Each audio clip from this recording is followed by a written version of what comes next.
Good morning and good afternoon, everyone. I'm Abraham Abhishek from the Water Channel. I would like to welcome you on behalf of the Water Channel as well as IIT Delft. I would like to acknowledge Maria Laura Sorrentino, who's in the room, who's the driving force behind this series of webinars. And I think it would not be an exaggeration to say that in the past couple of years, we have seen some really unprecedented things. We've had the COVID-19 pandemic, sure, but we have also seen a surge of sorts in the frequency and intensity of floods, cyclones, forest fires, and these are what we would call natural disasters because they come from nature. And so the solutions for dealing with them, or the strategies for dealing with them, or the strategies for limiting their worst effects should be nature-based as well. I think that's a fair position to take. So this is the context, the argument, the pretext for our discussions today. We are most fortunate to have here with us Zoran Vojinovic from IIT Delft, who has several decades of experience in the areas of risk assessment, climate change adaptation, and hydroinformatics. And he's associate professor at IIT Delft and holds honorary and adjunct professor positions at several prestigious universities around the world. And Zoran was also one of the driving forces behind the European Commission-funded Reconnect Project, which dealt in large-scale nature-based solutions. And I suppose a large part of what we hear from him today will be from that project. So thanks for joining us, Zoran. We really appreciate your time. And before handing over the proceedings to you, I would just like to encourage all the participants to please post your questions and comments in the chat box. We will keep collecting them throughout the presentation, and we will discuss them. We'll try to discuss each one of them after Zoran has completed his presentation. So Zoran, it's over to you. I stopped sharing here, so you can start sharing your presentation. Yes, thank you very much, Abraham. Thank you for a very good introduction. Also, I'd like to thank Maria Laura Sorrentino for inviting me to give this presentation today, to participate in this series of seminars. As Abraham mentioned, we are observing all kinds of climate extremes nowadays, from too dry to too wet. There are different ways to respond to such things. So one of them is through nature-based solutions. And I would like to welcome everyone, particularly those colleagues who are joining in very early hours and also those who are joining late hours. I think we've kind of looked for a time in between, so we hope that you'll be able to get what you want out of this. My intention is to give you a kind of an overview from two projects, European Commission-funded projects. One is Pearl project, which completed a couple of months before the Reconnect project started. So that's why my subtitle is From Pearl to Reconnect, and I hope you will enjoy this presentation. So as I mentioned just now, we can observe almost daily that we in one part we have the too dry periods, and the other parts we have the too wet periods. In the past, maybe these kind of shifts or kind of extremes were observed on a more kind of rare scale, whereas nowadays we can see these things almost daily happening in some countries, some places around the world. I know, for example, in Australia, within one season, they can get, shifts from a too dry to too wet and back to too dry and so on. So that poses extreme challenge for managing water systems, because the systems are designed for one series of, for example, rainfall events that maybe are no longer appropriate or relevant given the trends of climate change. So there are different ways how to respond to that, and I will give you my view on this. Just before I start, I would like to show you some of these University of Leuven MDAT database records, which show that we have, this plot shows three kinds of disasters or kind of events that led to disasters. We have biological, geological, and we have hydro-meteorological. Of course, I don't have the data to show, for example, the latest pandemic, but on the whole, if we look at the trends, the hydrometeorological disasters are really taking the steepest rise. And what is a little bit puzzling here is that our technological advancements have really progressed enormously. We can see technology and the way how we deal with water problems and in general, for example, communication technologies and many other technologies, maybe some construction practices and technologies that we use for construction of water systems have really, really advanced enormously over the last 50 or 100 years, of course. But if you look at the disaster events and the hydro-meteorological, which are predominantly floods, these are still on the rise. So obviously there is some disconnect that despite our technological advancements, we are still unable to reverse the trend. So this is the trend that we are observing nowadays. And just to give some illustrations, in 2013, there was a super typhoon Haiyan or Yolanda in Philippines. At that time, I was in Manila and I was working for ADB on some projects. And I remember when this happened, it was a really mega event. It took so many lives and it brought so much of material damage. So the Tacloban is the area that was hit the most back then. And it also caused a large number of people to be displaced. So this was an extreme event in terms of the hydrometeorological parameters, which obviously has caused the extreme impacts. Then if we go to, I'll just run through some of these events that took place. On 6th September 2017, if you remember, there was a Hurricane Irma that took place in the Caribbean. It really went, the eye of this big storm and the big system that went through the Caribbean passed through the island of St. Martin, which is, some of you may know, it's shared between the French and the Dutch administrations. It really brought enormous impacts to that island, to the infrastructure, to the houses. A lot of houses have got demolished completely, and a lot of them lost their roofs. So after that, and the Yolanda typhoon, which is the system called hurricane in the Caribbean, up until 2013, it was regarded the most intense tropical storm that grew into the typhoon. So after that, the Irma broke a new record. But then after that, there was Hurricane Dorian, for which some people believe that it brought even more recent, another record. So these things are happening, as we can see. This was in 2019, constantly. On the other hand, we can recall, for example, in 2014, there was a wet storm in Southeast Europe and Balkans, which brought also unprecedented damage to the livelihoods, to the infrastructure. And this really came from the rainfall, the storm-related rainfall which lasted for a while, very intense, and then caused a lot of rivers to burst the dikes and to cause some flooding. So again, in this part of the world, this was unprecedented event that took place in 2014. Some damage was in the order of 3.5 billion euros, some estimate, and the casualties in the order of several dozens. So in 2011, I also was in Thailand back then, and it was the event that took place over a period of few months. There were few storms that coincided, and caused wide-scale flooding, which is nowadays referred to as Great Thailand Floods. So that was in 2011. Also enormous damage, material, and also in terms of the human losses. So these examples that I just brought, and we can find many more of these examples. I'm just starting off my point here is that these are the examples of extreme events in hydrometeorological terms, which obviously have caused the extreme impacts. But it is not always the case that extreme events can cause large or significant or extreme impacts. It can be also that the small events can cause extreme impacts. And there are many studies that prove that. How does that happen? It happens through the cascading effects, that you may have a particular event that can cause a physical impact, which can then lead to a certain disruption in the society. Maybe it causes damages of the houses, people need to be relocated.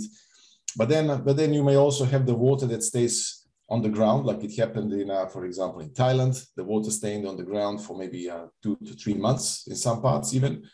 And that may cause disruptions or outages for the power supply. When the power supply is disrupted, then you may get some other chain reaction problems. Maybe certain technologies and systems will be disrupted, and then there will be some environmental pollution. And then also it can be some public health issues, because obviously the storm water that gets mixed with a sewage, and then they together can flood the streets, and people, when they get in touch, it can cause public health outbreaks. Then we can track this progress of these impacts further. Social scientists often refer to these kind of events that they cause quite significant social tensions. People get relocated. There is all kinds of issues due to that. There is robberies that happen. There are all kinds of problems that we find. After that, at the end of the day, you also get some economic losses, because there is a disruption to the operations. There is a loss of income, and that again has repercussions on livelihoods of people. So sometimes even the small event, if it happens at the right time and the wrong place to create these problems, may propagate through cascading effects and cause serious disruptions, which eventually may lead into really extreme impacts. And it is really our job to look at these cascading effects and try to quantify how all this works. I can see that some colleagues are raising hands. I'm sorry, but I don't think we can have a lively chat here. I would love to be able to do that, but I think we're gonna move on. Abraham? Yes, I would just like to ask you to please put your questions and comments, the points that you would like to discuss in the chat box. And after the presentation, we'll have a dedicated Q&A session where we will discuss each one of them. So yeah, please do that. Thank you very much. Excellent. Okay, thanks, Abraham. On the other hand, we should also not overlook the other spectrum of these extremes. These are also a couple of examples from Europe. You can see the 2003-2015 heat waves that took place throughout Europe have caused very, very significant damage and disruption, and also the casualties. So this is not to be overlooked. Now, when we look from the water management perspective, in the past, we've used the philosophy of taking the water when it rains as soon as possible from point A to point B, because of obviously too much of water is causing flooding. But then nowadays, when we have such extreme periods, that is posing another question. Can we maybe retain that water and then treat it, perhaps reuse it at the time of shortages and do something else with it? But to be able to explore this kind of question and what are the possibilities, we need to look into some other kind of measures. Not the traditional ones, but really going into more towards some blue-green infrastructure and what we nowadays call as nature-based solutions. But I will come back to that. Some more examples where of the studies which show that the European, for example, critical infrastructure is really under big threat from heat waves, droughts, floods, and so on. You can see the baseline, which was a few years ago. Then you have 2020s, how it progressively goes. The spectrum on this, or the colors go towards red. And then if you go to 2050s, 2080s, then you can see really that the European critical infrastructure is at great danger, because A, it's not been designed for these extremes, and B, due to cascading effects, it may cause a lot of problems to the population. So all of this is really requiring us to look at how do we respond to these challenges, to these extremes. Well, a pathway, I would say, this is my view again, and I'm here presenting some of the findings from the 2 European Commission projects, which I'm leading the Reconnect, and I've also led the Pearl, where we've had a number of researchers looking at different types of issues concerning this particular challenges that I just brought up. A pathway to resilience, our view is that the pathway to resilience is through understanding hazards. And here I'm referring to hazards such as rainfall events, for example, and the change due to climate effects. Then the coastal systems also further understanding coastal systems. So it can be either that we're looking into the sources coming from the coasts, from the rivers, or maybe from urban areas where simply the capacity of the drainage system cannot cope with the rainfall. So these are what we like to refer to as hazards, and then further understanding of hazards is really very important in order to build the resilience. And when we talk about resilience, we talk about the measures which can reduce vulnerabilities in areas where the critical infrastructure, of course, where people live, but then also where the critical infrastructure is, and so on.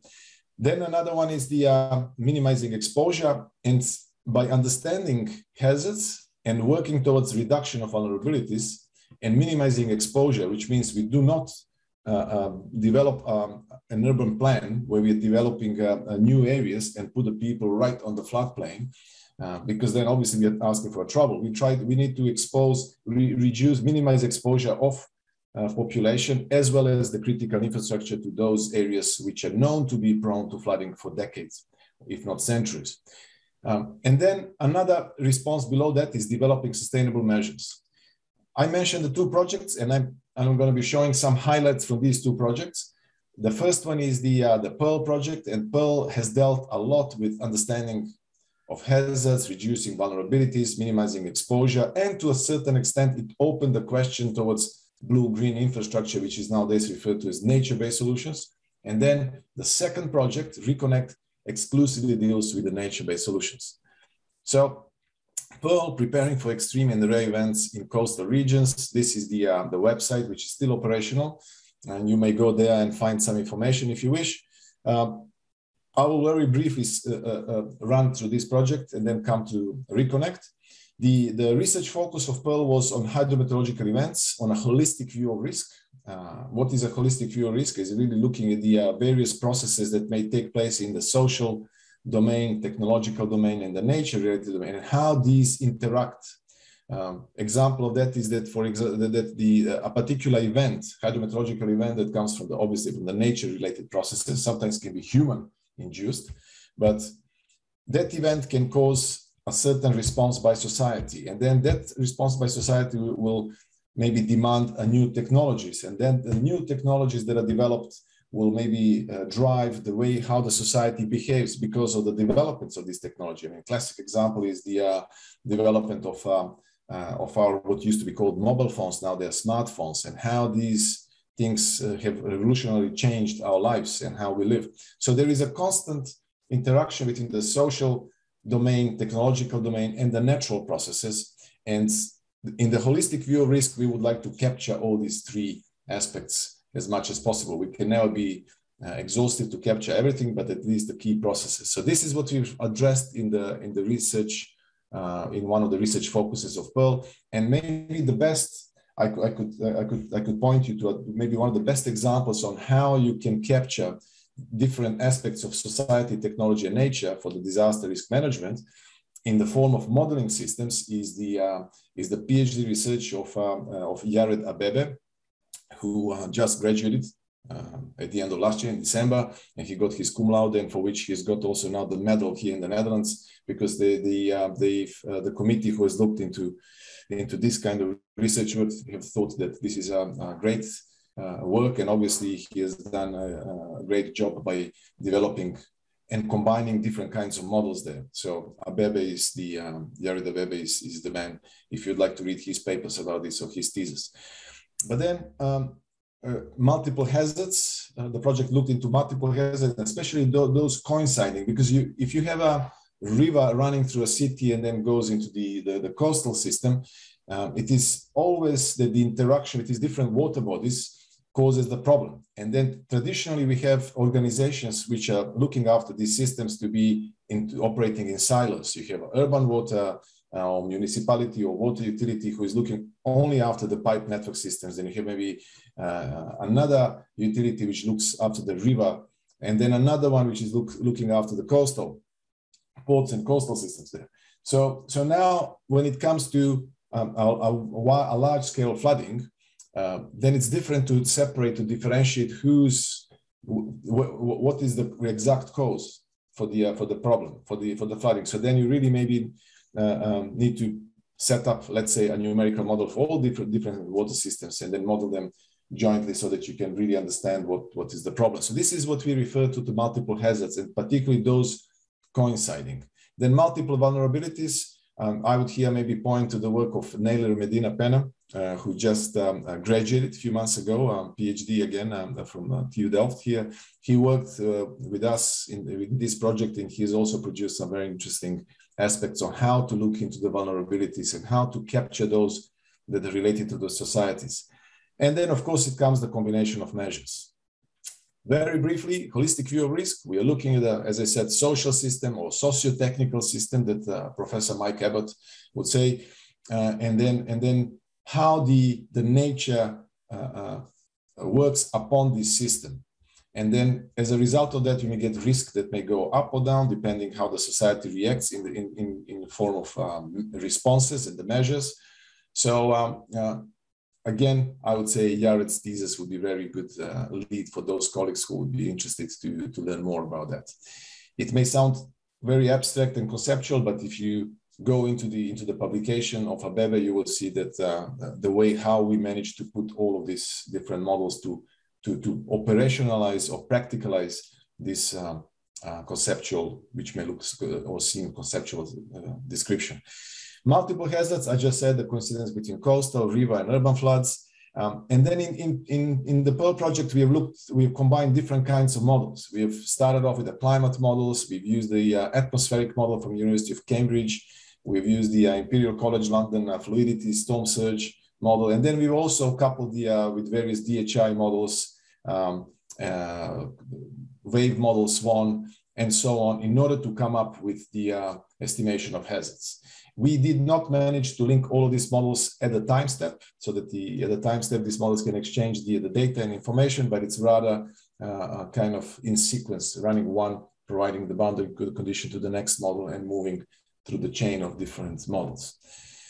So this is just a snapshot of the University of Cambridge model that we've used in Pearl, which is one of the very sophisticated models that uses a flexible meshes, and it can capture different changes of the regime, of the flow regime in the medium. So that model has been used to model the atmospheric processes, which creates forcing to the coastal systems, and then the coastal systems and, let's say, pipe systems or maybe river systems interact, and then you have further propagation on what may become flood.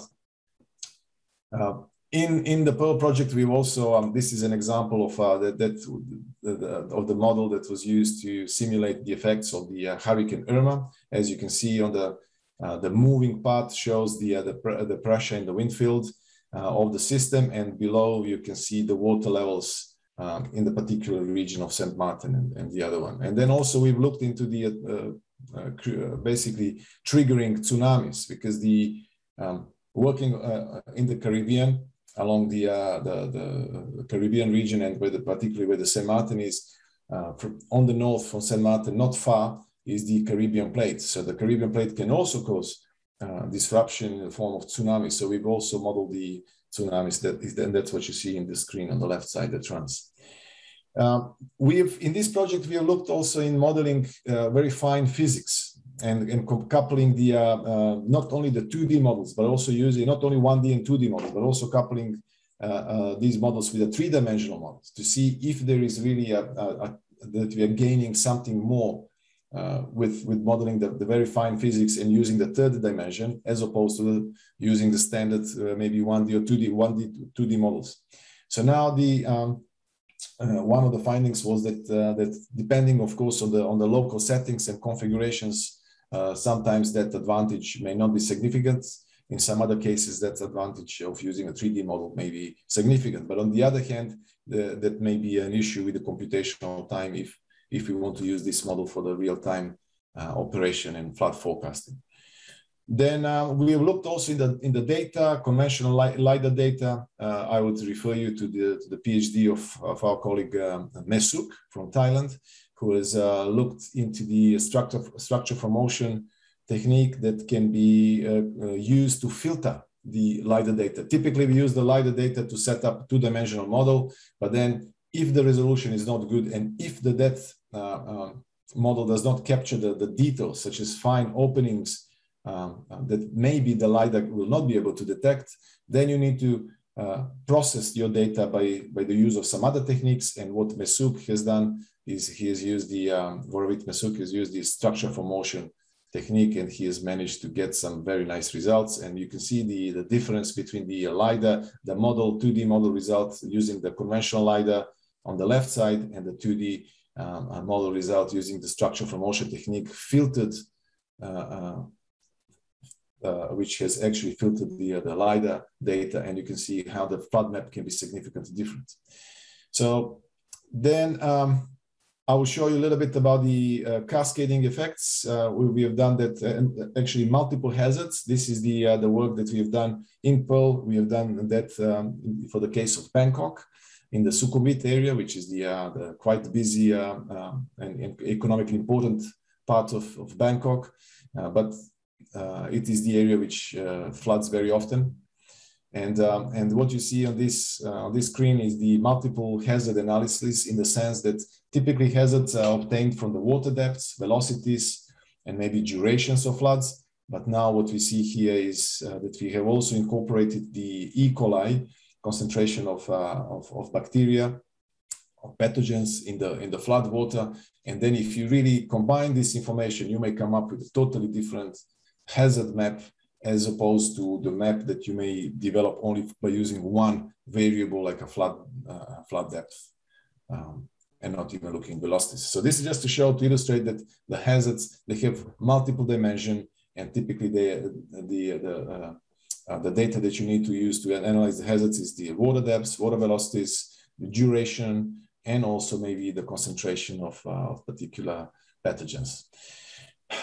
As part of that work, we have also looked into the quantitative microbial risk assessment, advanced that methodology by the use of numerical models, and looking into the flood water quality. And this is an example from Denmark, Greve, which you can see on the left side the calculated water depths, and on the right side you can see which is basically a sewage dilution. And then you can, from these different maps, you can potentially look at the different measures that you can apply if you're concerned on one hand with the flooding, and on the other hand if you're concerned with the public health outbreaks. So we move further. Just a couple of snapshots on the risk cascading, because I mentioned before that a small event can lead through the cascading effects to a very large or substantial, if not even extreme impacts. We have also done analysis for the case of the Sukhumvit area in Bangkok. So what you see on the left side is a DTM with the buildings, and on the right side you see the flood map for that area using one of the events.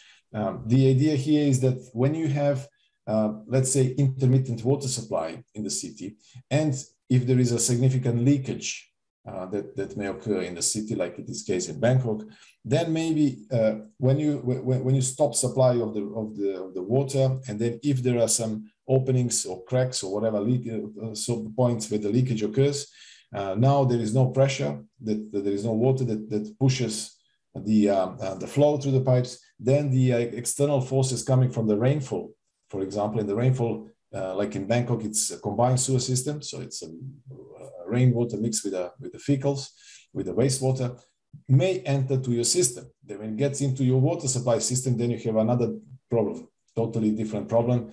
Then you may need to do a totally different kinds of measures compared to the flood-related measures. But this is how the cascading effects can propagate. On the other hand, you may also have some electrical fitting that maybe is vulnerable sitting low on the ground.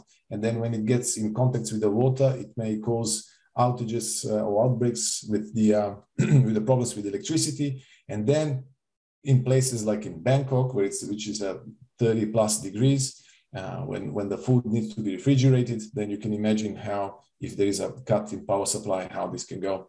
And so on and so on. You can try, and then also there is a traffic disruption because you have high water levels. So we've done all of that, and I'm not going to go into details how we quantify these different impacts of the different risk cascading events. That's published in one of the journal papers. Our colleague Jeffrey Healy, who did MSc, he also managed to produce nice paper publication out of this. and it was published by the MDPI Journal for Water. So it's a Jeffrey Healy methodological framework for analyzing cascading effects from flood events in the case of Sukhumvit area in Bangkok. For the vulnerability assessment, I mentioned that we need to try to reduce vulnerabilities so that we can increase the resilience, because resilience and vulnerability are kind of two faces of the same coin. If you increase the resilience, you will reduce vulnerability, and the other way around. In the domain of vulnerability assessment, we can identify different aspects, and they range from physical, which is the physical objects. Of course, we can look into the social, which is the people who lives in the exposed areas. Is it the area where you have several rest homes and the schools? Of course, obviously, this is the very vulnerable segment of our population. Or maybe people who don't have access to insurance. That's another aspect. So whatever the case is, you may identify social systems, you can identify physical systems and physical infrastructure and material objects and everything else. You can identify cultural objects, which may have a totally different value, like a heritage sites, spiritual and so on, religious. So that's another aspect. Then you can have an economic sector, which obviously has certain vulnerability or resilience to such events to restore their operation. And then you may have also institutional. So all these different aspects you need to somehow combine into one big soup, which may be called vulnerability. And there are different ways to do that.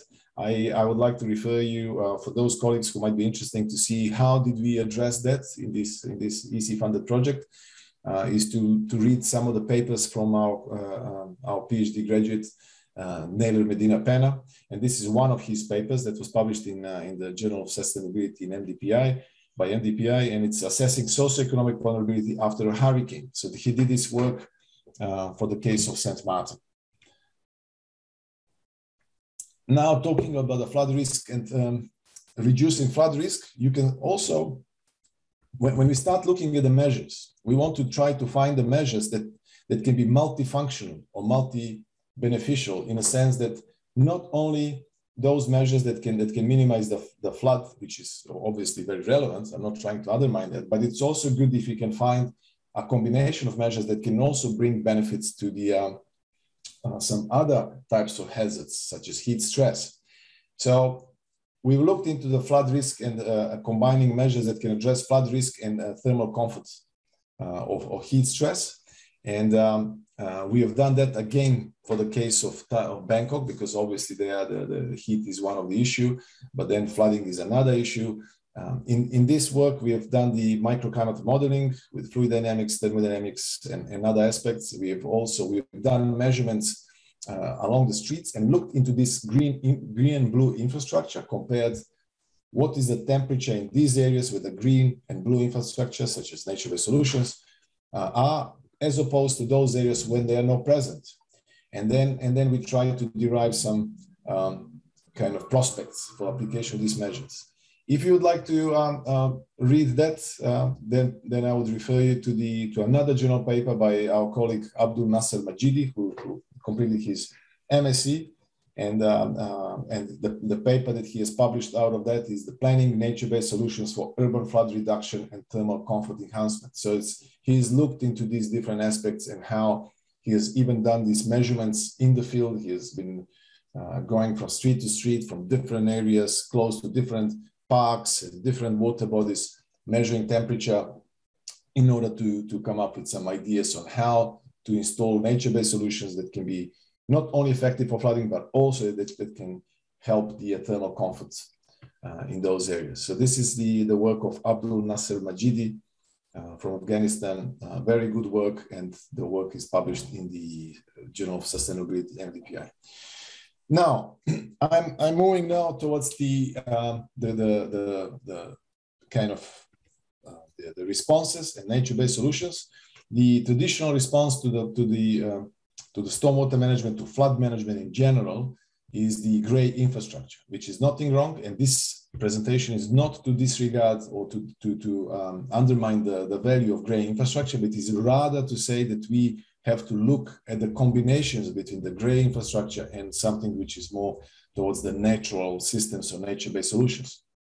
So the gray infrastructure, if you look at the pipe has one kind of, it needs one discipline to be designed. It's a hydraulic engineering. You just design a pipe and look at the way you want to lay it. And after the construction, it's operated by a water utility.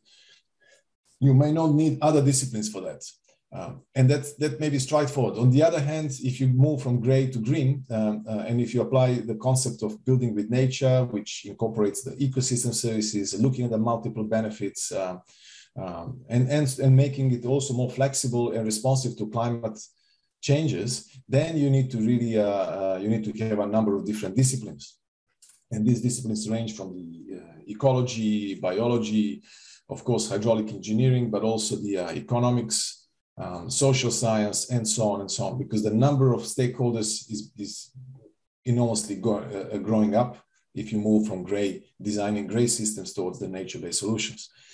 Very briefly, sustainable solutions and the evolution of terminology. In 1970s, low impact developments in US was a term introduced. Then in 1980s, best management practices, again in US. Then in 1994, you have the water sensitive urban design, which is the Australian term.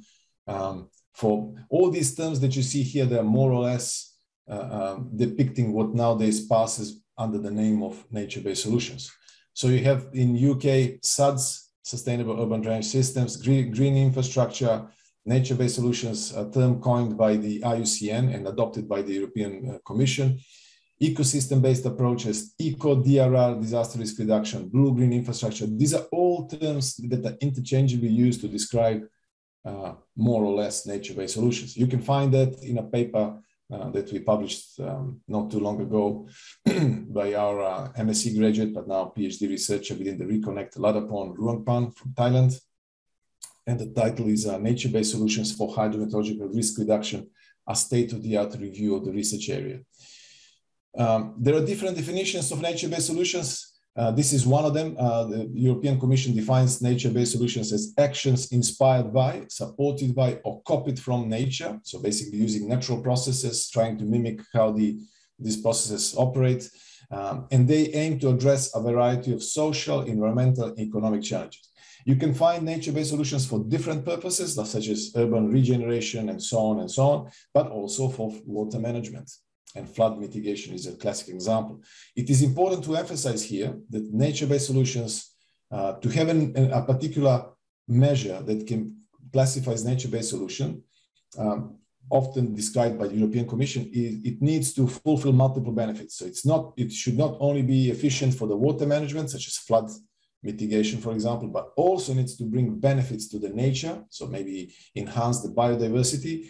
And then on the other hand, also needs to bring benefits to the social, to the society and the communities. So only then, if you provide these multiple benefits, then you may want to consider that you are dealing with a nature-based solution.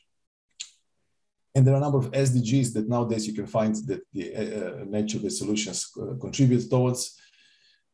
As I mentioned, you really need for successful design and implementation of nature-based solutions, we need a really effective work between different disciplines, if not transdisciplinary way of working.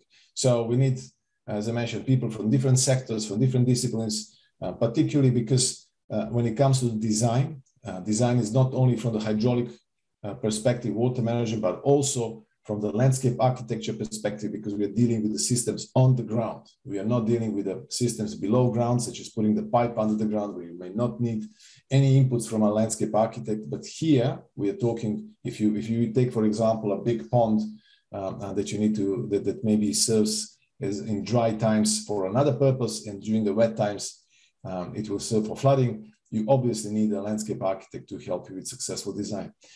Nature-based solutions are typically divided into two classes. One is the small scale and the other one is a large scale. Small scale or local or urban scale examples are green roofs, swales, porous pavements, rain gardens, and so on, because these are really the measures applied at a small spatial scale. They can be applied numerously in many locations, which collectively can create a large scale effect, but they're typically installed on in small areas. As opposed to that, we may have the large-scale nature-based solutions, which are rural, natural, or watershed scale. These are the examples of these systems are the afforestation or reforestation, maybe large ponds or large, maybe type of measures that you can do along the rivers, maybe bringing the, naturalizing the rivers in the sense of opening and bringing more space for the rivers when they expand so that they can flood and recede back, maybe wetlands, and so on and so on. So these are some of the examples of a small scale. This is the nature-based solutions, green roof, maybe vertical garden. The effect of green roofs and vertical gardens is the flow attenuation. So when the rain falls and then when it gets into your, before it gets into your system, it will be attenuated. The peak will drop and will be delayed, which helps the system. So this is to say that when you have a combined system, a hybrid system between the nature-based solutions and gray infrastructure, you may help a lot the functioning of your gray infrastructure by having these kind of installations like green roofs or rain gardens or vertical gardens, where you can really attenuate the flows so that your gray infrastructure system can operate more effectively. This example of the rain gardens in US, which apparently are also good for the bonding of the society, of the communities. This is I like to show this nice project design, the Big U project in the Lower Manhattan. This is using the nature-based solutions of different kinds and planting different kinds of tree that has really special effects towards the coastal system and storm surges and waves that may impact this part of Manhattan. So this is an example how that same area can be designed during the dry days so that the area is used multifunctionally. So you can use it for different purpose, and then when it rains, then you still have points that people can go from A to B without being significantly affected. And then when it dries out, you are back to your other purpose. So this is that. Then you may find another interesting system, which I also like to show, which is in Thailand, in Bangkok, Chulalongkorn Park, which used to be a big area which has not really had much purpose, but then they turned it, what they like to say, the largest green roof in the world. But it's not only the green roof there, it's also there are other smaller scale NBS measures which are fitted into this area, which collectively try to mitigate the stormwater runoff and deal with flooding. There is also something that we have done the work in Thailand, in the Ayutthaya, and I'm not going to go through that. Another example I'd like to show is in Korea. It's a very good example. I was there just before the outbreak of Corona in 2019. This is the Changcheon River. This is the river or the watercourse in 1970s, which was really box culverted underneath this road. Then in the beginning of 2000, they started to break this road to remove this, I would say, not very nice appearance. And this is how this area looks nowadays. So this watercourse has been opened. It has much more capacity during the time of floods. And also it has a very, very significant value for the local population. They say when the people who go there during the hot periods, they say that this is cooler for maybe 4 or 5 degrees compared to some other areas. So people love to go there. So this, on the left side is how this area looked like in 1970s, during the construction in the middle, and nowadays. Even the real estate and property values have gone considerably high in this area due to this revamping and sort of improving. So this is another example of a nature-based solution that can be, how it can be done. And I will maybe show one more example. This is an example I received from our colleagues from Ramble, from the Reconnect colleagues. It's the Bishan Park in Singapore. I don't know if there is anybody here from Singapore joining on this call. So this is the area where the Bishan Park is located with a red circle. In 2008, for example, this is how it looked like. The Kallang River was passing through some lined channel, which was not as nice as you will see in a moment how they turned this area into, and it was not even effective in terms of the flood management. So now in 2012, what they've done, they've reshaped the entire area with a lot of hydraulic modeling, but also landscape architecture design, options, and this is how it looks nowadays. So the water does not run through that lined channel, but instead it goes, meanders, and then there is a large area that allows flooding. On the left side here, you see example how this area may look like on a dry day. And on the right side, you will see the same area, how it looks on the wet day. So when the high flows are, so again, people can go across from this, from one area to another. And it's a very, very appealing to the community there. It is for, not only for flood protection, but it's also a site for innovation development. They do a lot of research there, water supply treatment, as I said, research and education and urbanization, biodiversity. It's also landscape design. It's a really wonderful example of how the nature-based solution can be designed very effectively. Few minutes, I'm finishing now. You will now find there are many investments and research projects related to nature-based solutions, and a lot of funding has been put into that. You can find projects of different kinds, maybe PhD studies. In China, this is referred to as Sponge City program, and so on and so on. I will quickly mention we have managed to obtain the Reconnect Project, which stands for Regenerating Ecosystems with Nature-Based Solutions for hydro-meteorological risk reduction. It is the project which is worth about 40 million euros in terms of the value of works, looking at the construction, and the contribution from the Commission is in the order of 14 million, 35 plus partners. We have a number of demonstration cases. This is the map that shows where we are demonstrating different kinds of nature-based solutions. And what we are doing there, in some places we are constructing them and then monitoring. In some places they have been constructed, so they are just monitoring. So we are populating the evidence base of how these systems operate. And we are really trying to be critical, not only to preach and look how good they are, but also to look at their drawbacks and try to improve design and everything else.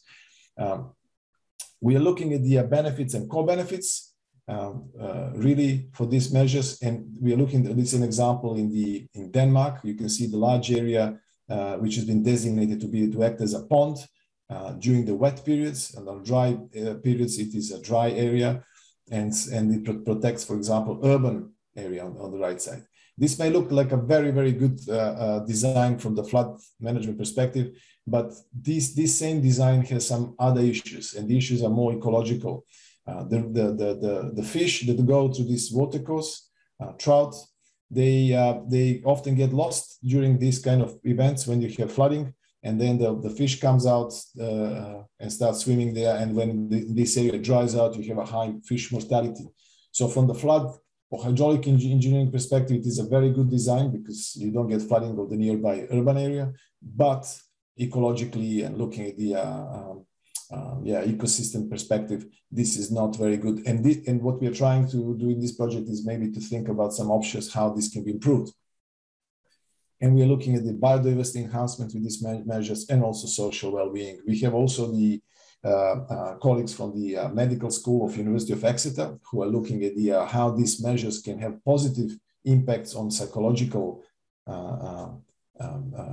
aspects of humans. So if you go to the website of Reconnect, you'll find the demonstrators type A, which are those that we are constructing during the lifetime of the project, and demonstrators type B, which have already been constructed. And we also have collaborator cases all around the world, which are looking into these demonstration cases A and B in order so that we can replicate and upscale these measures into the collaborator cases. I mentioned there that we are not only looking at the bright side of these measures, but we are also looking critically to evaluate how they function and what could be the challenges. A paradigm case in this project is the Dutch case, demo case, Room for the River program, which took place for over about 15 years. It costed 2.5 billion euros at 39 different locations. Various projects have been done in the Netherlands. It is a very effective project. It considered a number of different measures, such as river restoration measures and other types of interventions in the order of maybe 100 to 200 different measures they've looked at and applied.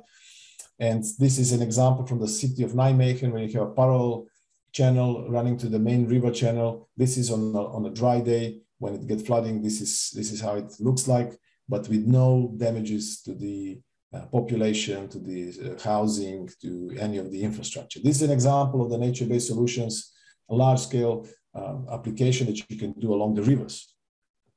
And this is some photos recently that I took when there was about 2 months ago. There was some flooding that occurred in Germany, Belgium, and the Netherlands. And I would like to say that due to these measures that have been implemented within the Room for the River program, which is the nature-based solutions measures, the Netherlands had the least impacts. And the Netherlands is downstream from these countries, where the high flows come all the way from Switzerland and to Germany and come to the Netherlands.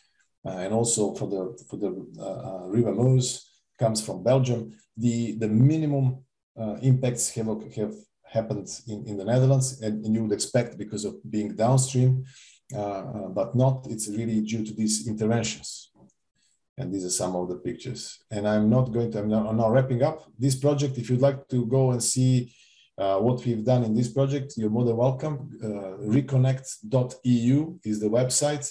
We've looked into different indicators. How do you measure efficacy of your nature-based solutions? Indicators in the water domain, nature, people. We are developing methodologies how to evaluate, how to address these indicators for the water, nature, and people.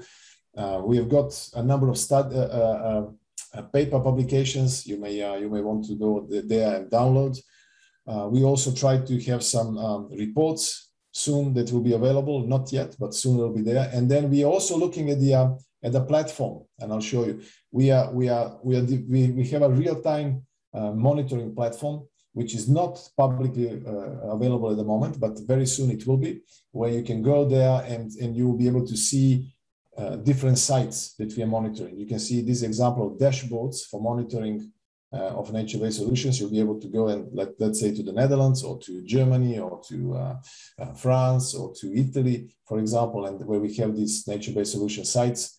And then you can see rainfall flows, maybe cameras streaming the pictures 24/7. And then also some analytical tools that we plan to install, which will help us to critically evaluate how these measures work. And then last words, we are working on the upscaling these measures. We work with a number of collaborating cases around the world. As you will see from the website, if you go there, we are really looking at how to address the barriers, because these measures may be very appealing, but to us as water researchers, but if you go to the municipalities and local water operators, you may find that they are actually still preferring the traditional gray infrastructure. And there's still a lot of work to be done to overcome the barriers, which may be not only addressed through the raising awareness and bringing the evidence base, but also through some policy adjustments, governance issues, financial, economic, because these measures, it was nice that Netherlands spent 2.5 billion euros, but not every country can afford to spend this kind of money. So that means that we need to look also for the financing and business models, which can potentially attract public-private partnership combinations, when maybe private developers can be also incentivized to work towards these measures, and so that they can create revenues. We're looking at these aspects very effectively in this project, and then you will also, if you stay tuned and follow our website, you'll be able to get some results. So the last slide I mentioned, a pathway to resilience, to disaster and climate resilience, is through understanding hazards, reducing vulnerabilities, minimizing exposure, and I refer you to the Pearl project. And on the other hand, developing sustainable measures such as nature-based solutions. And I would also like to refer you to the Reconnect website. This is the page. And I would like to give this is my last slide, credits to the Pearl project partners and associated researchers. We had 24 partners in Pearl, and also for the Reconnect colleagues, we have in the order of 34, 35 partners in this project. So thank you very much for your attention. I'll be happy to try to address some of the questions that you may have. I may have taken a bit more time, Abraham. I'm sorry for that, but I hope we can manage some questions. Yes, definitely, Zoran. It's all contingent on how much time you have hereafter. So thanks a lot for the presentation, which was at once very informative and especially because it had so many examples that you used to, sort of illustrate the theory behind the NBS that you laid out in the initial part. We'll move quickly to the questions to make sure we can address as many of... Yeah, I certainly have time for another 20, 25 minutes. So if you're asking me, you said depending on my availability, yeah, certainly talk for 20, 25 minutes. I will be happy. After that, I have something else, but 25 minutes, no problem. Fantastic. So let's quickly move to the questions. I will unshare your screen so I can share the list of questions that we have been building up from our side. Yes. So these are the questions. I'll read them out and then you can perhaps address them. First question we have is from Henrike Clouting, who asks, how can these models and data support integrated city development concepts and create capacity of city planners in implementing NBS? How can these models? They can be very effectively used, and what is required is a close cooperation between different departments. You have a water management department, you may have the spatial planners, you may have the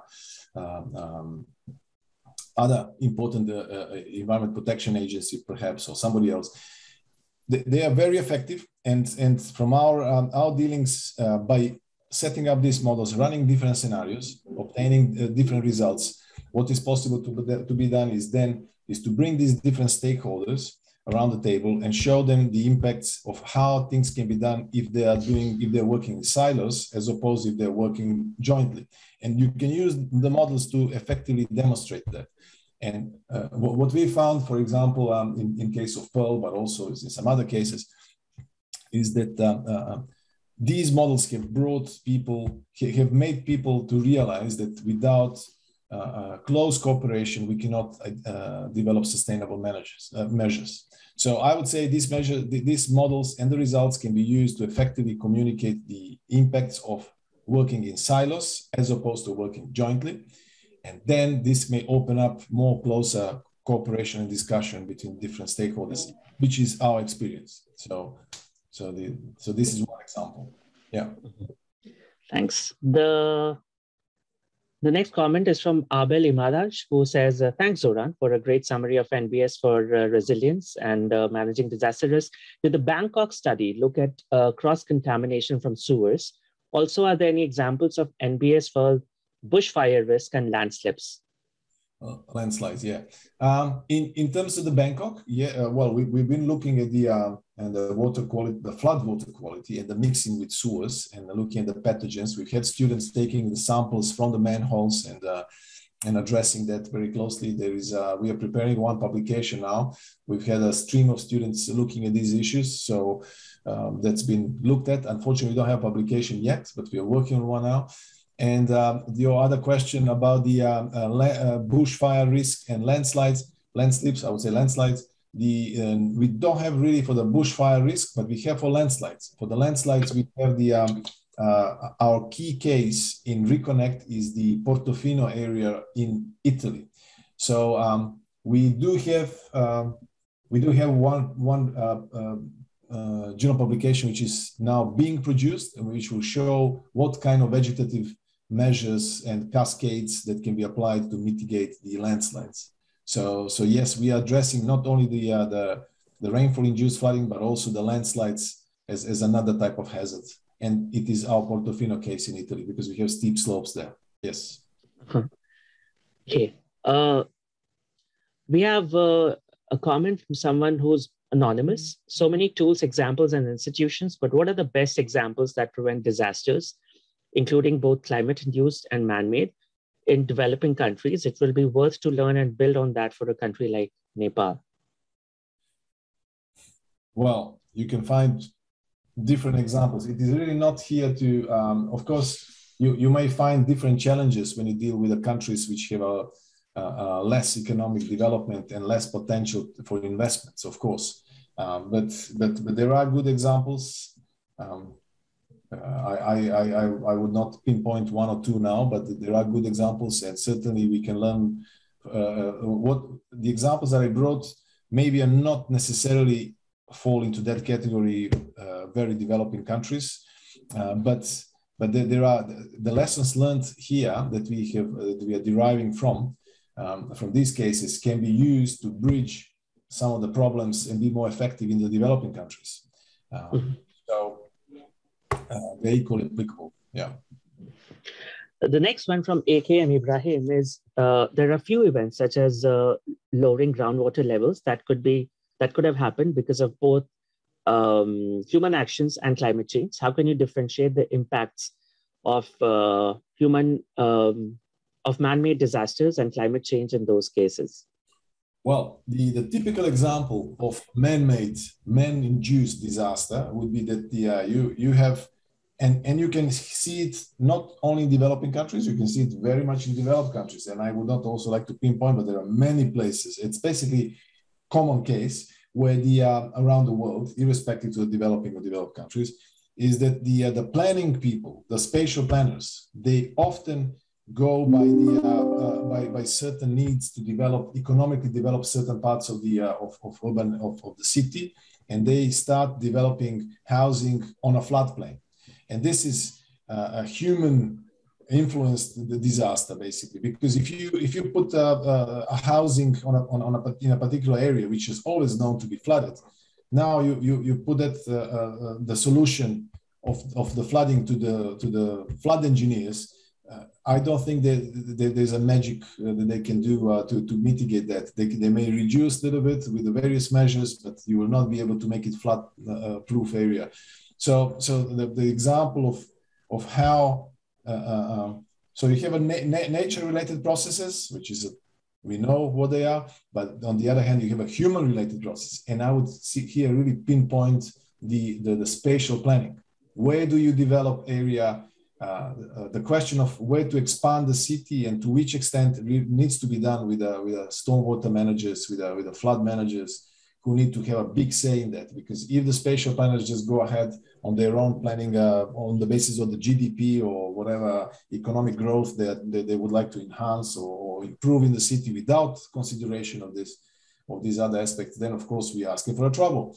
It's the same thing as I know from my projects working in like, for example, St. Martin, if you build a house or a block of houses right on the shoreline, which is very nice to oversee the sea and start your morning by having a coffee by overseeing the sea. But then when you get these hurricanes, for example, like Hurricane Irma that happened, then you need to really bear for the impact, because again, planning regulations. We need to have more strict planning regulations everywhere, and look and the details of these planning regulations need to be made on the basis of these kind of studies, like I've shown now in Pearl and also in Reconnect. And then if you say this is really high risk zone, then you really need to provide the regulations that people, for example, need to build with certain materials, housing and roofs with certain materials, not with any materials. Like in St. Martin, that was a major problem. The building regulations, actually the building regulations exist, but enforcing that people comply and according to those mechanisms, these mechanisms to enforce that are not very, very good. So therefore you have people building with the soft and very weak materials. And then of course, when you have these events, then you have major problems. But yeah, it's a planning and also regulations. Building regulations are the key aspects that we need to influence with our work. Yes. Sorry. Yes, certainly. Happens all the time in South Asia, which is the part of the world that I come from, that there are regulations, but they're not enforced. Prime real estate is developed in floodplains, and then people are surprised when they get flooded. Syed Rasikhuddin asked when you were presenting the slides related to the LIDAR analysis, is there possibility for PhD to conduct this kind of research? Would you like to respond to that? Well, there is always a possibility for a PhD research. I referred you to read a thesis and publications by Boravit Mesuk, who is, and also another one before that. It's the Fikri, is our colleague who from Malaysia, from Kuala Lumpur. So these two theses would be examples. But then now, is there a new PhD? Of course, if we would have funding to do that, we will certainly, I would be very happy to to lead this research further. At the moment, I do not have funding. In the Reconnect project, I've had funding for 3 PhD studies, and all 3 have been occupied. So we have researchers in the places. So as far as IHE is concerned and my team is concerned, we don't have at the moment there, but we can look for another funding, and LiDAR technologies and processing LiDAR data for flood management is a very hot topic, and there is plenty of possibilities for to define a new research topic. Yeah. The next question is from Dr. Dineshwar Prasad Singh, who says the entire globe has realized the importance of NBS to various issues related to water sector after the COVID-19 pandemic, but we are not able to popularize it, especially in developing countries. What are the reasons for this, and how best we can address this issue? Yes. The issue it's not really okay. I understand in the developing countries, but also I would say worldwide, not only limiting to developing countries. No matter how much we as water professionals realize that nature-based solutions are the way to go, because you can get multiple benefits. They are also good for climate change and climate mitigation as well. If you talk about afforestation, deforestation, the CO2, dealing with CO2 emissions and all of that. So they're not only good for climate adaptation, but also for mitigation. But then it comes the traditional mindset.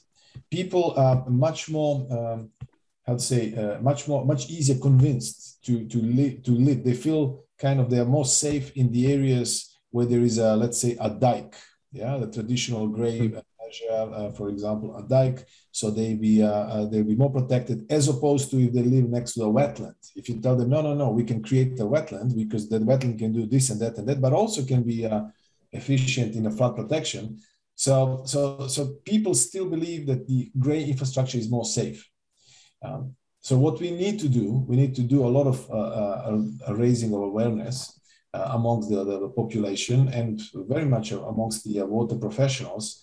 And to do that, we need to build the evidence base. So how do we raise the awareness? We go with the results, like what we're doing in Reconnect. We have the open layer laboratories, if you wish, in a sense that we have these sites which are functioning. We are monitoring how effective they are. We are trying to quantify their benefits and core benefits. And then when we collect the jigsaw puzzle, then we can have some hard evidence to show, because the best way to change people's mindset is by showing the hard evidence, how these measures can be beneficial, how can they eliminate or minimize the risk from flooding, how can they bring the benefits in terms of enhancement, biodiversity enhancement, or maybe social values. So we are still not yet there that everyone realizes the values of these measures, and there's still a lot more work that we need to do in order that we can educate or raise the awareness between I would say, even some conventional water managers, traditional water managers, in the mindset of those, but also the population. So yes. The next one is from Hildy Nakoda from Philippines. Would fisheries resilience be included in the framework, hence also of critical coastal and marine ecosystems? Yes. Well, these are all aspects that we need to build the resilience to. So not only fisheries, but also agriculture. It's. I mean, you're referring here to the coastal systems, but marine ecosystems. We are also looking into the various coastal measures. I mean, of course, there are numerous examples like beach nourishment using some sand engines, or maybe simple things like planting the mangroves to sort of absorb the wave impacts. And also there are other aspects, but fisheries resilience and building the resilience of the whole coastal or near to coast systems is definitely in the framework. Yeah. The next question is a query if there are any studies related to NBS that are being done in the Sundarbans area, which is shared between India and Bangladesh, the mangroves part. Unfortunately, I'm not aware of any study being done there, but I would be happy to to be involved if there is any opportunity that maybe someone wants to do the study, and then just from the perspective of sharing our experiences and trying to upscale our findings and sort of support the study such as this one. But I'm not aware of. Okay. Henrique has another question, which is how can these models and data support integrated city development concepts and create capacity of city planners in implementing NBS? I think you demonstrated this in some of your slides. I've answered yes, I think that one. Yeah. AKM Ibrahim says that it seems that NBS needs changes in the role of different agencies doing development works. It's a very difficult task. Could you mention some examples where such changes or coordinations were done successfully? Well, there are examples of that. It is not an easy one solution fits all. It all starts from the realization that we are dealing with the natural systems, social, material systems, which is all interrelated. So therefore, the agencies who operate in silos need to also start to interrelate when it comes to their decision making. And I would say, well, being based in the Netherlands here, working in the Netherlands, I can say that the Dutch have done a reasonably good job there in terms of the linking different agencies and also using different governance models so that they can integrate different aspects of water systems into one, so that when you make decisions, you are more efficient in doing so rather than having piecemeal decisions and hoping that everything will fit and improve. It's rather to have this kind of umbrella organization, like here is Rijkswaterstaat, and then you can have Waterstappen also here who are doing that. So that's one example. Then of course, you can find that in other countries, but it is very important. This is a very, very good question in the sense that we need to implement nature-based solutions, if we are talking about nature-based solutions, which require multiple disciplines and multiple agencies. We need to start with open dialogue and perhaps some governance adjustments when it comes to the water and nature systems. That is a long process, it's not a quick, but it can be, by using our models, we have been able in some cases to show that the value of working together. And these models showing the results from some scenarios can be very effective in actually opening the dialogue. So you start opening, because traditionally we are put into the boxes. It's like also in a traditional educational system. We study only for microbiology or study only for hydraulic engineering, but study only for some other things.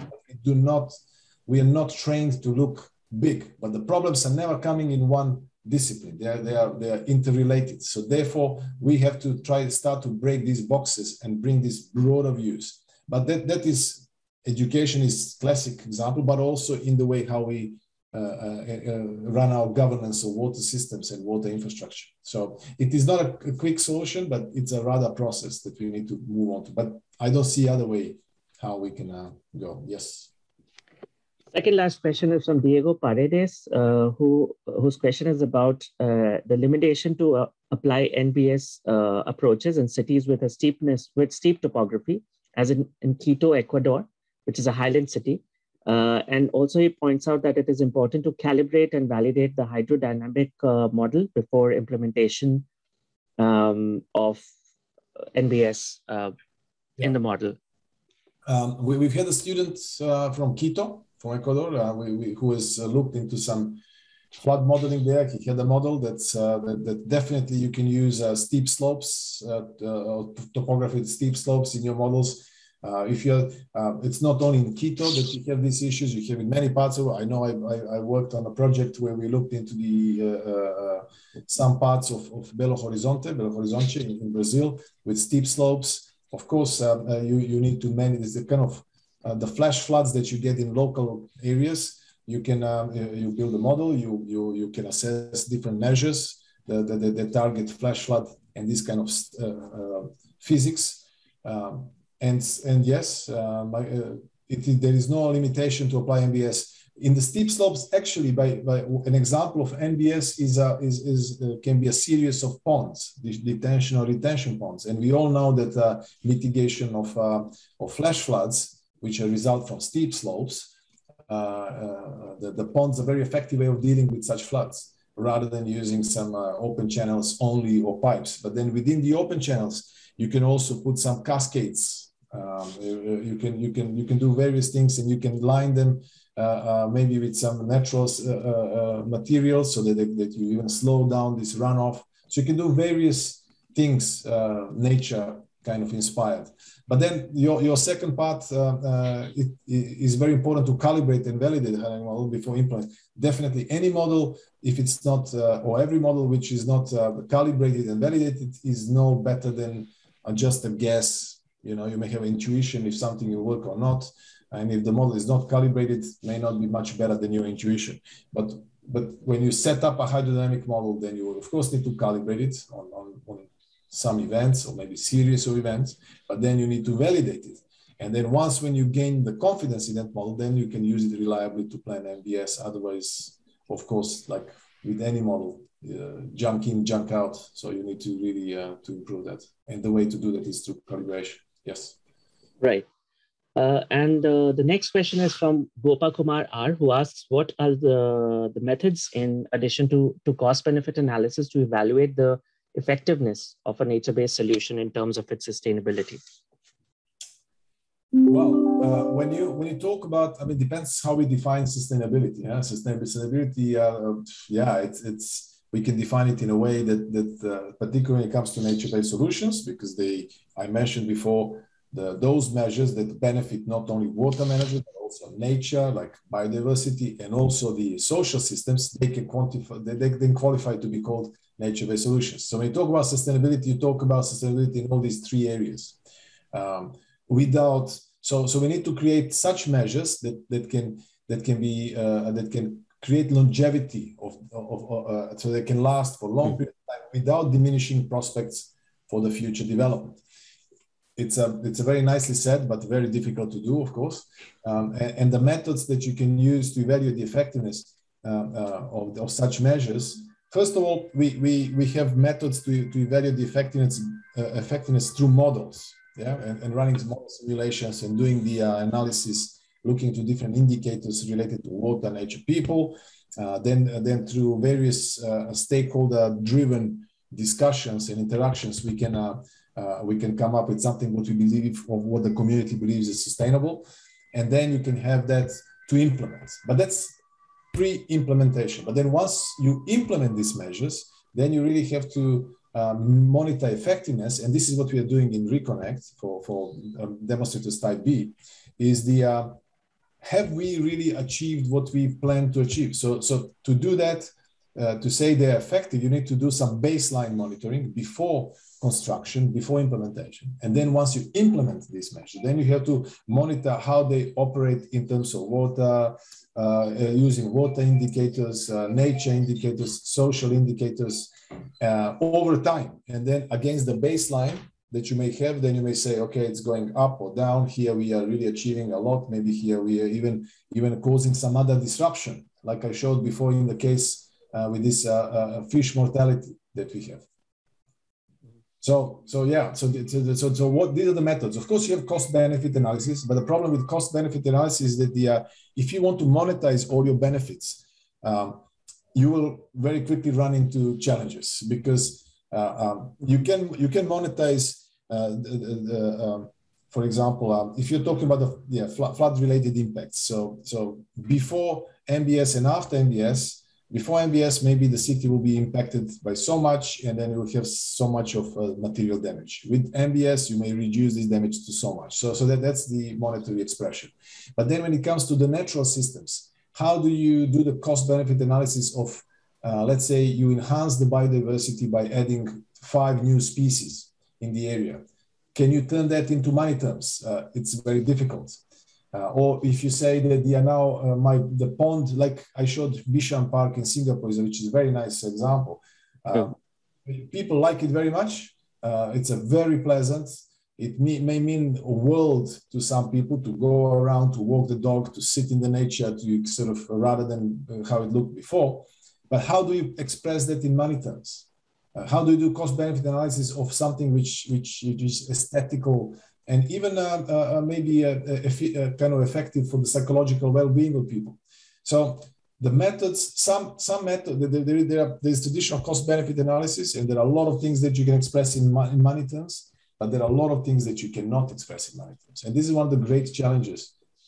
How do we bring these monetized benefits and non-monetized benefits into one framework? This is a $1 million question, you know, if some people would say, how do you do this? Yeah, certainly. Thanks for that, Zoran. And I'm afraid we'll have to close the webinar now because we have gone well over time. With that, we really have come to the end of the proceedings. And thanks again, Zoran, for your presentation and for your patient answering of the questions, for staying beyond the scheduled time. And thanks to you all the participants for turning up in such good numbers and for your questions and comments. A recording of the session will be available by tomorrow on the Water channel and on the IAT website and YouTube channel, the links to which I have posted in the chat. Thank you again, and see you at the next webinar, which will be in November. And I would like to thank you, Abraham, for moderating these events. And of course, my thanks to Maria Laura Sorrentino for arranging for all of that. And of course, big thanks to everyone who found the time, which was maybe not very convenient to get up very early, like I've heard some of the colleagues from Brazil, maybe for some colleagues very late. So I really appreciate your attention, and I hope that you have maybe heard something new that you didn't know. And I will be very happy to maybe address some of the questions via email or some other forums, and very happy to perhaps be engaged in some joint projects, which could be PhD or anything else. So all the best, and we will now close the session.